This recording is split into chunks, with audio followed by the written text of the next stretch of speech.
Well, it's another sunny day. I'm finished at work. I have my Haynes Book of Lies. I think it's time to have a look at the Acclaim's cam timing, which I suspect might be a tooth out. What could possibly go wrong?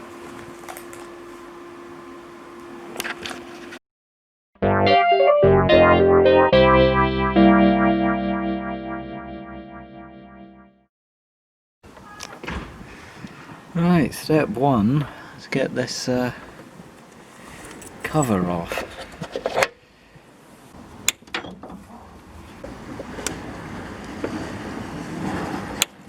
Crikey.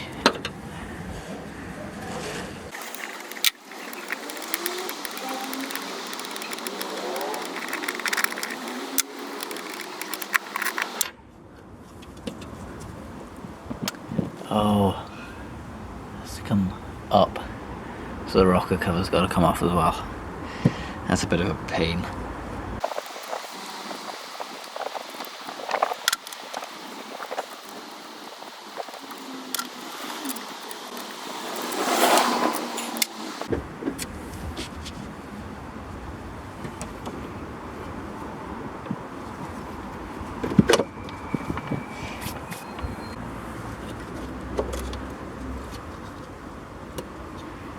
Bloody hell. It's a bit oily, isn't it? A bit messy. Oh boy. So there are two marks. I have no idea if you can make them out. There's one there. Please focus, camera.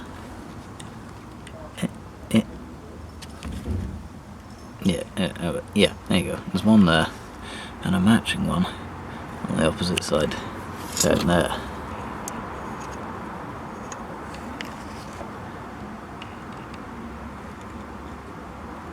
Okay. There we go. Now they should be horizontal, so we're going to have to turn the engine over a bit. Right, so that's the crank pulley set to TDC. Quite handy that the Haynes manual describes it as the white marking, because I can't make out the colours on it. I think it's actually more visible through the camera. The red marking is before top dead centre, and then the yellow marking is one for, I don't know, it's for setting the ignition timing for automatic gearbox models or something. Anyway, the red mark is what you use to set the timing with a strobe light, so but that's irrelevant. It's set to the white mark, which is top dead centre. Now with that timing mark at top dead centre, the two timing marks on this sprocket for the cam should be in line with the cylinder head as viewed through these holes in the sprocket. And I'm going to go ahead and say that I'm one tooth out, which would probably explain why for the last 15,000 miles it's been running a little bit rough. I get the feeling that the last person who worked on this car was a bit haphazard, judging by the fact that, you know, the cam timing is a tooth out, the ignition timing was a mile out, the exhaust snapped in half on the way home. The fact that he managed to spray my strut tops blue, and indeed there is just terrible masking all over the car. You'd almost think that this bloody thing was a bit of a bodge job, wouldn't you? Oh well, let's see if we can find the tensioner, and maybe we can set the timing correctly. That'd be nice, wouldn't it? Looking increasingly likely that the easiest way to do this would be take the entire engine out, because I think the tensioner is kind of behind the crank, but those two bolts there come out, and I should be able to remove the lower cover for the focus, you bugger. The lower cover for the cam belt arrangement. So we'll pop that off and have a look-see. Go on then, what do we think? Chances of immediately rounding off this bolt?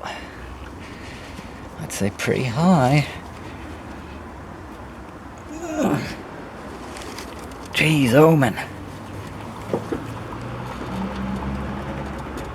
Oh. Well, that's not conductive, is it? Lifting up the whole bloody engine. Oh, no, that is not for fucking moving. Jesus. Problem. Yes, those two bolts do indeed. Please focus on the bolts.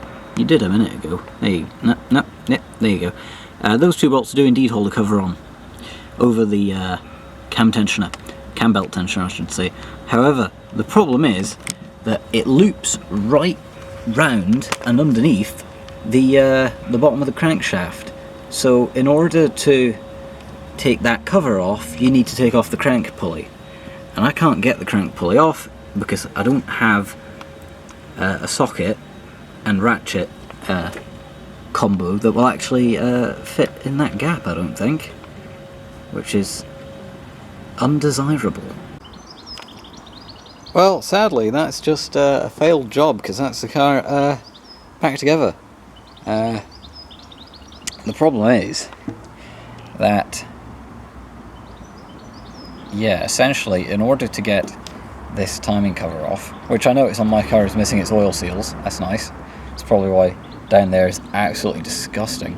To get at this, you have to take the crank off, because the shell of the cover goes right round it. There's no other way to get that cover off without taking the crank off. And for that I need to lock the engine, which this is actually one of the engine lifting hoists, which is actually designed to loop around this thing as well and lock the crank, which is handy. However, that's at the flywheel end, which in my car is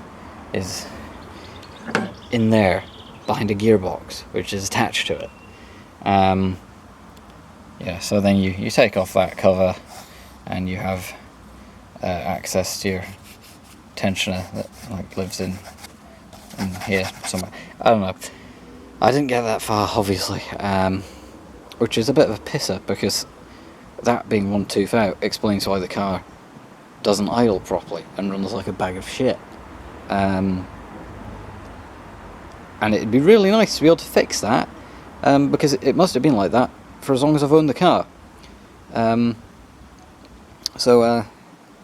You know, cheers to the previous owner for replacing the belt and managing to make a... No, nice language. Yeah, not putting the fucking oil seals back on it. Jesus wept, man. You do wonder sometimes, don't you? So you know what that means. It's time to go inside for a cup of tea and a shower. So yeah, that job escalated fairly quickly, and having looked at the documentation of the car a little bit more closely, I can see that I was actually doing a few things wrong. For one thing, the bolt that I was trying to undo that was really, really tight is actually the bolt for the tensioner itself. The bolts for the cover are around the side, but regardless, you still have to take that cover off to get to everything properly. Secondly, there is actually a hole in the inner wing allowing you to get to the bolt for the crank pulley. If you take off the passenger side front wheel, you can go in through the wheel well, which is handy, very useful. However, it has the job is now involved enough that I've relegated it from post-work tinkering to a job to do on a weekend where I can be arsed, which is not now. So instead I went away and fucked about with somebody else's car for a bit. And no, this one isn't the 1971 British Leyland car. This is a completely different car. So enjoy that. Right, so apologies for the rain, but Scotland is what it does. So this is a Volvo V90 from 1997. So this is a very, very late model Volvo 900 series, essentially. This one is equipped with the 3-litre inline 6, giving a whopping 200 horsepower, which it feeds to the rear wheels via an automatic gearbox, which I believe in this car is a 4-speed, but they fitted bloody loads of engines and loads of gearboxes to these, and I haven't really been arsed finding out which one is which, to be honest. Now, everybody remember Dylan Grant smokes brown. This is Glasgow all over, really, isn't it? So yeah, previous owner of this car, antiques dealer, hence the massive rack. We do like a massive rack done up so tightly it's bent the rain gutters. So yeah, this is a evolution of a car that came out in 1983, the Volvo 700 series, and it ended up being very long-lived in sort of classic Volvo fashion, in the same way that they kept producing the 700. They kept producing the Volvo 240 or 200 series after they'd introduced the 700 series. They kept building 700s after they'd brought in the 900. It seems to be a very Volvo-ish thing to do.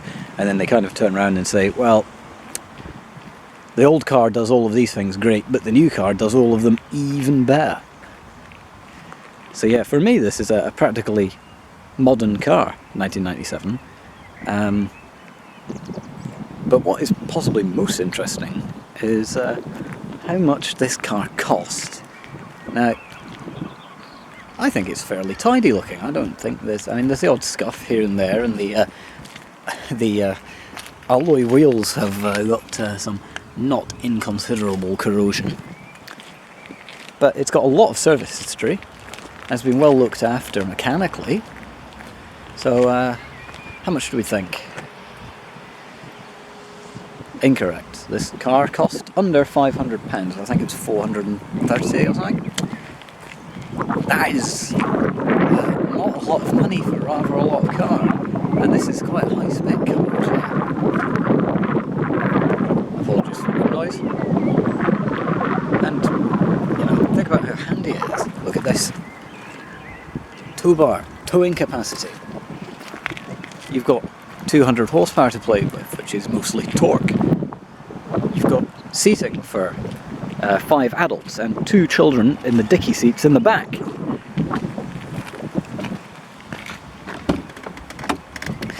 And of course, your famous commodious Volvo storage space. All this for under £500. That's madness.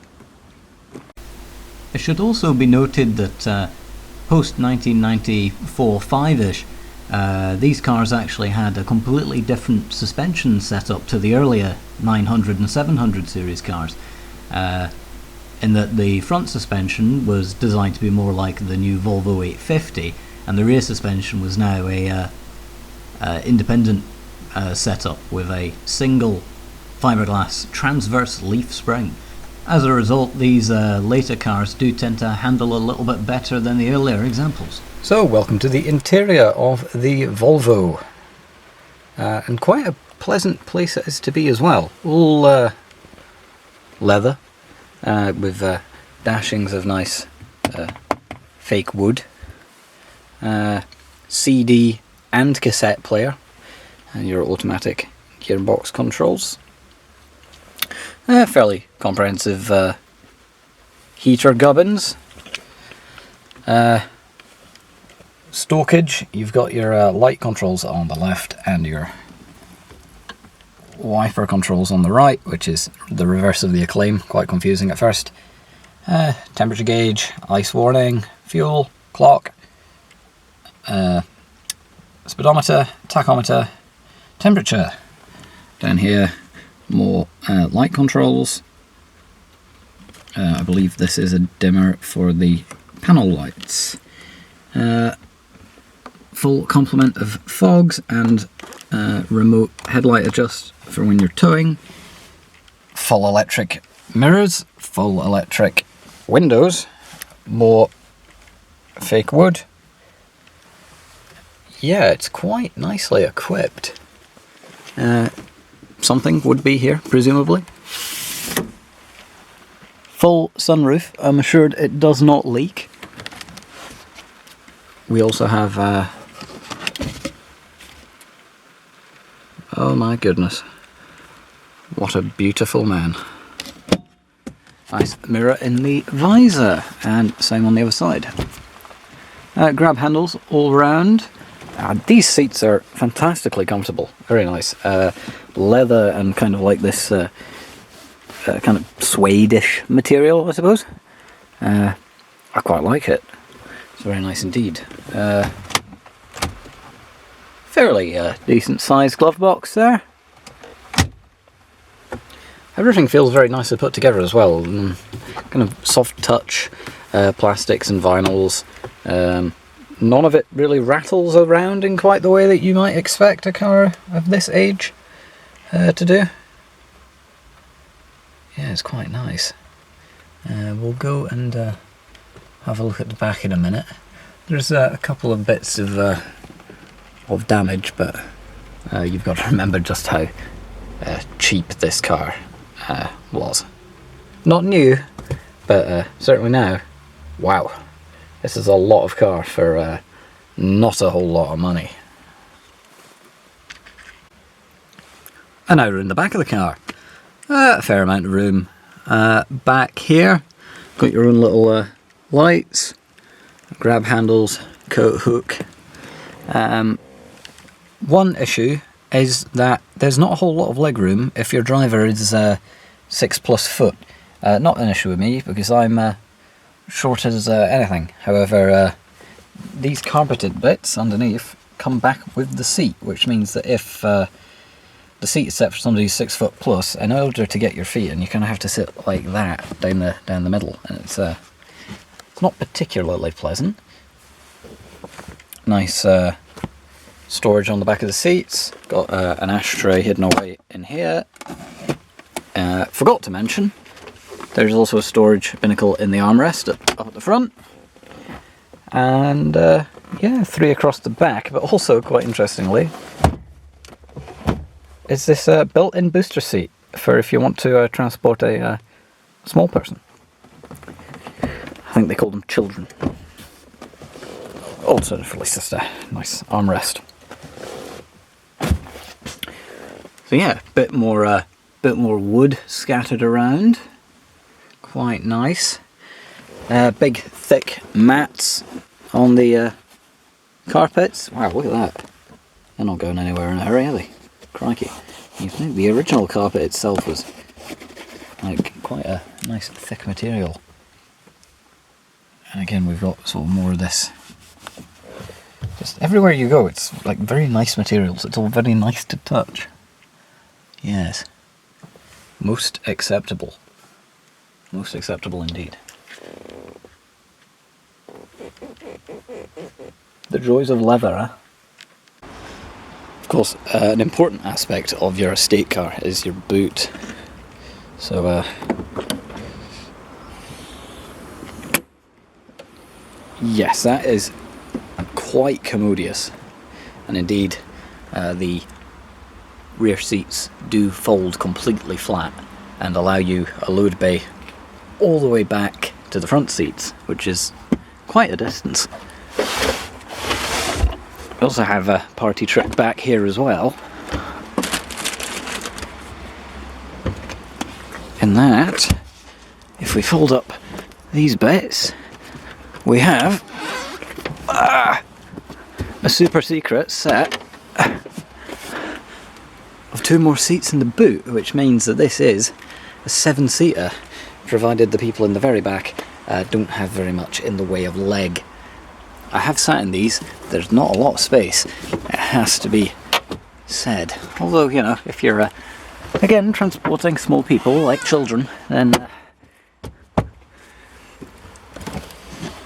leg room is probably not very much of a concern. Hidden underneath there, of course, is your spare wheel.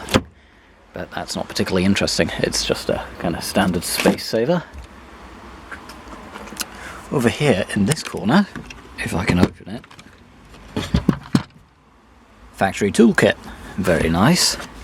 I don't think this one has really been used.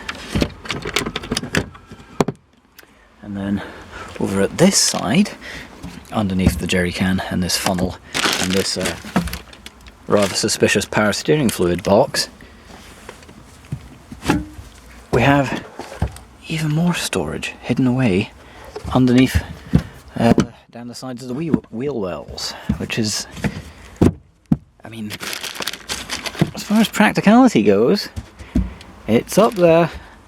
There's a lot of space in this car. I mean, that's quite large.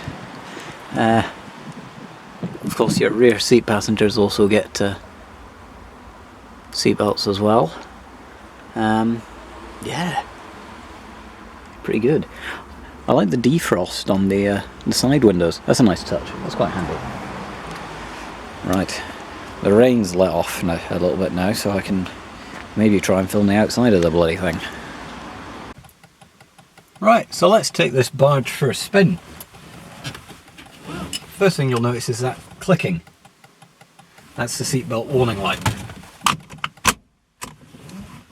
There we go. So, let's drive the Volvo.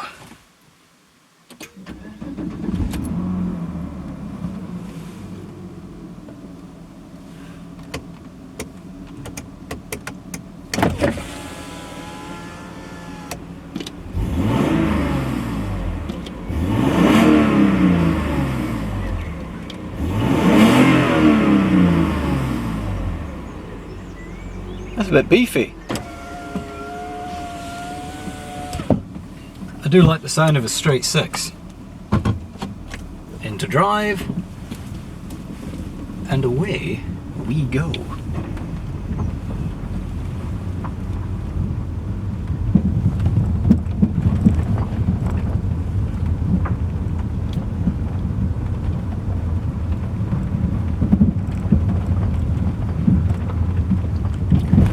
The first thing you notice is that this car is whisper quiet inside, especially for a car from 1997. This isn't exactly its, you know, I don't know what you'd say, first spring of youth or something along those lines. You know, it's getting on. However, it's really very refined, quite quiet.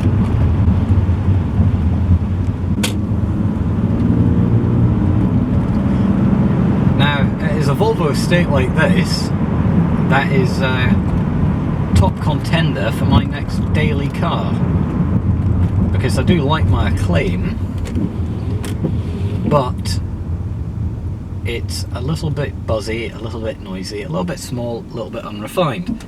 I want something that's more sedate, a car that will happily take me up to my parents' place in the Cairngorms with little fuss and slightly less use of 3000 RPM. So yeah, I want a more relaxing car to drive, and I'd like something to be large enough that anything I could conceivably want to buy will go in the back, and this seems to be the car, because you can still pick these up for absolute peanuts considering they're a really nice car. Although admittedly mine will probably be a Volvo 700 series estate with a 4-cylinder engine rather than this 6-cylinder, and I've driven a couple of those. I've driven two 740 estates, both with the 2.3 litre engine and automatic gearbox, and I liked them a great deal. And this has much the same kind of driving style. Yes, it does have a fair amount of power behind it, but particularly encourage fast driving. I think it's fair to say. Can't imagine that the MPG in this is much to write home about.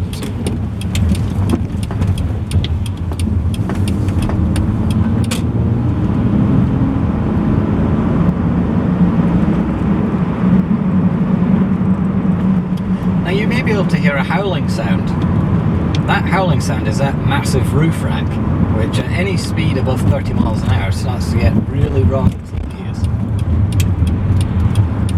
Now the previous owner of this car was an antique dealer, so I imagine he got plenty of use out of it ferrying Chippendale about, but I think for your average punter it's maybe a little bit excessive. There is also a possible reason that this example was quite so cheap, and that is because it has a leaky, power steering fluid is leaking out somewhere, although the current owner can't quite work out where, because it just seems to go all over the place. That's my foot to the floor, and the gearbox is not keen on changing down. But once we get up there,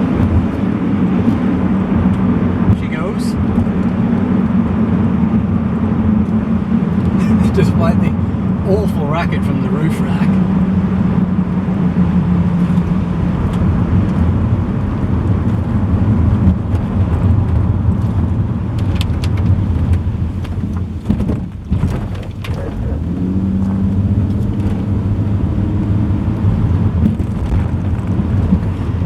But yeah, the way I drive this, it never goes above 2,500 RPM. I just kind of lope around in it, which seems to be what suits this car best.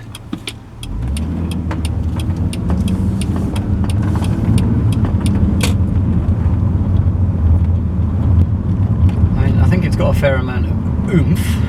However, I am not convinced that the Autobox is altogether suited towards putting it down quickly. That's foot to the floor. Although it does pick up, and that's quite a nice sound. There's no doubt about it.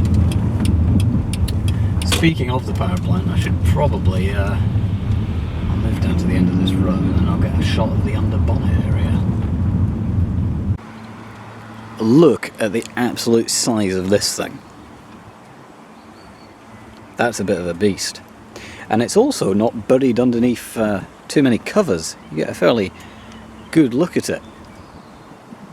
Yeah, that's a fairly considerable power unit, and I could probably get used to driving this quite happily, if not for the fact that I bet the fuel economy is absolutely terrible. I also have some other bad news, which is that I can't get the headlamp wipers to work. It's quite depressing. So this engine is based off the Volvo Modular series of engines. Puts out about 200 horsepower at 6,000 RPM and 196 pound per foot torque at 4,300 RPM. Quite a unit.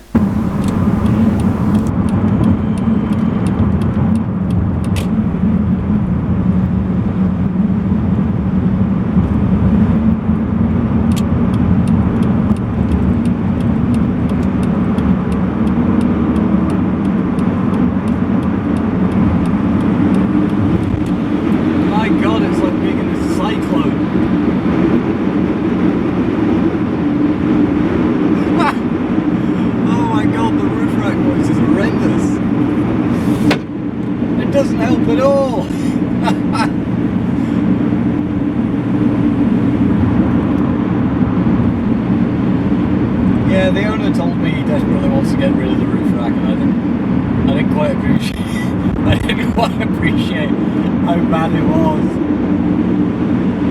Jesus, it's like being in a jet fire that's taking off. If it wasn't for that roof rack, it's be really quiet.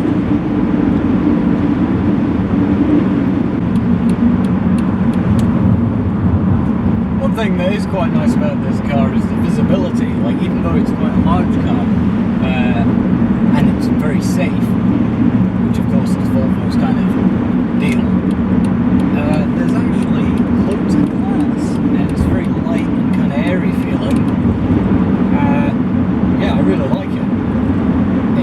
still enclosed.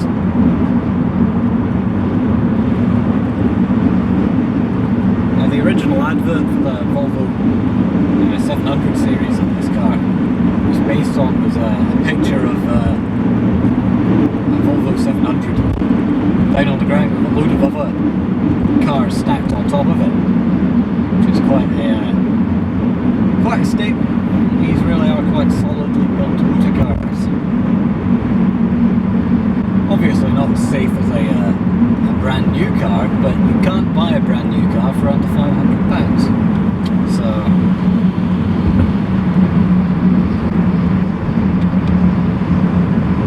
that's another good thing on this car. The brakes, good braking power on this thing. I'm going to assume it's discs all round.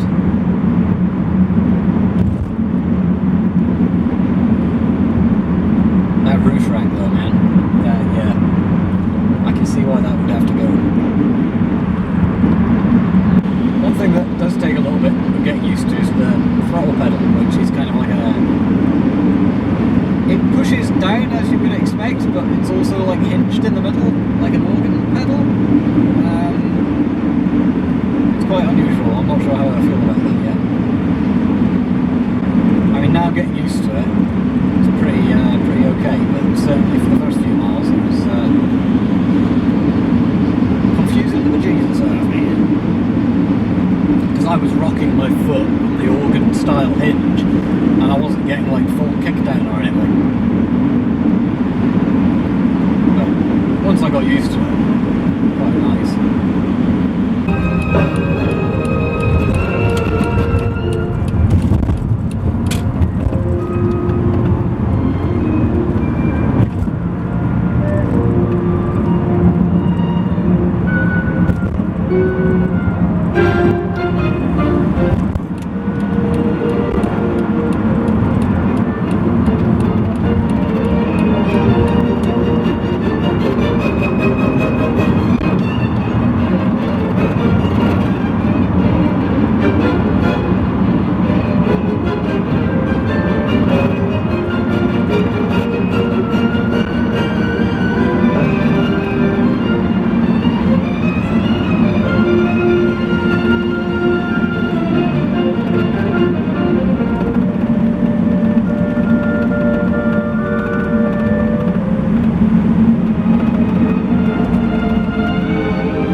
Can you wheel spin an old Volvo while there's a new classic FM? Of course you can.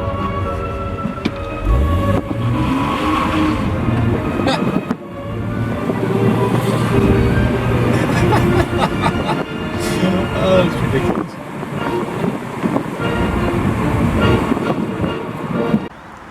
So the chap that owns the Volvo also owns this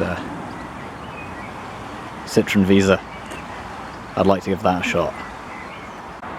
And the chap who owns the Volvo also owns this 1966 Ford Galaxy.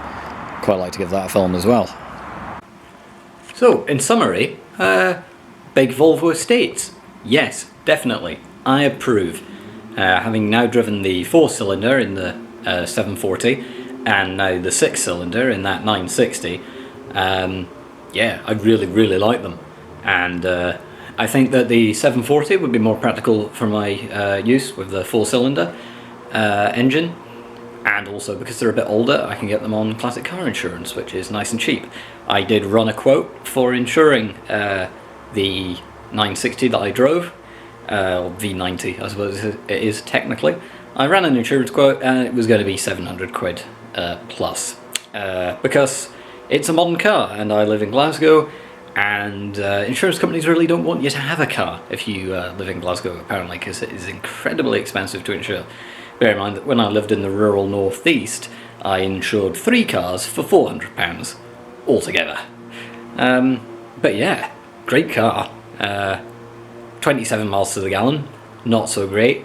But then wheel spinning a rear-wheel drive Volvo estate while listening to Classic FM. What's not to like? What's not to love?